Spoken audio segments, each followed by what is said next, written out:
It's that flow, no, she my flow. Yeah, yeah, yeah, yeah. It's that Drill offshore if necessary, but do it safely. When the Deepwater Horizon oil rig exploded on April 20, 2010, and sank 2 days later, it killed 11 people and spawned the worst oil spill in U.S.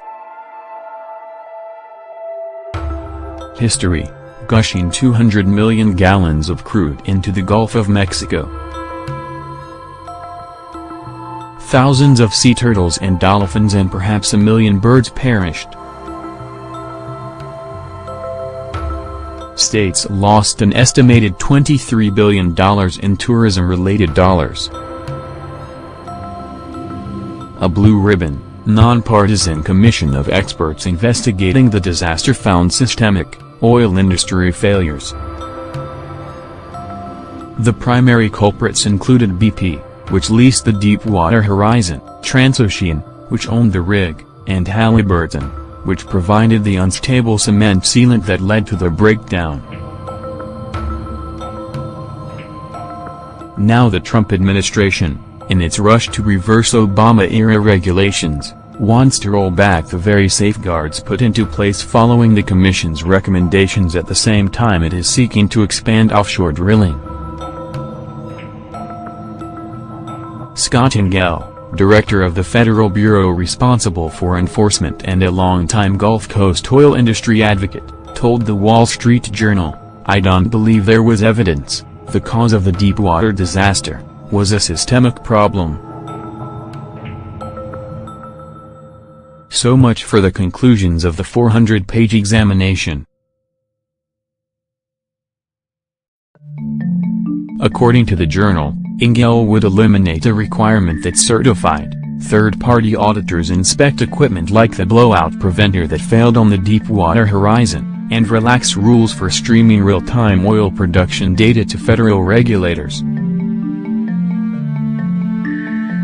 Such rules are too burdensome on the oil industry, he argues. Despite a welcome increase in renewable energy from wind and solar, the nation continues to rely overwhelmingly on fossil fuels and will do so for some time. Thanks to fracking and shale oil production, U.S.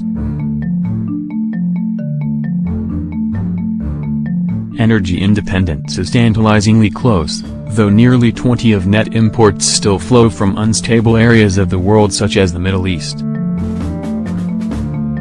Steps taken by Congress and the President to open up oil and gas drilling in the Arctic National Wildlife Refuge and to 90 of America's coastal waters could finally provide the nation with secure sources of domestic energy well into the future, even as renewable sources continue to grow. Nguyen argues, in essence, that the oil industry can be trusted to police itself. Lifting these restrictions, he says, would save the industry $228 million over 10 years. That would be good for the industry, but not necessarily for the environment. As the Deepwater Commission noted, to be allowed to drill on the outer continental shelf is a privilege to be earned, not a private right to be exercised. Industry self-policing is not a substitute for government. And the cost of forgetting that essential premise can be calamitous. So it can.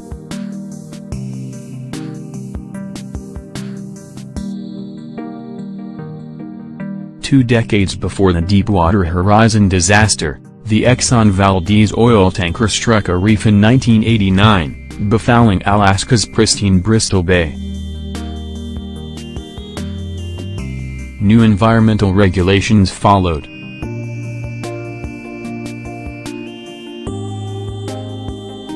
America needs oil, preferably from domestic sources. But the oil must be extracted carefully, with input from coastal states and under close government oversight. As Ronald Reagan used to say, trust but verify.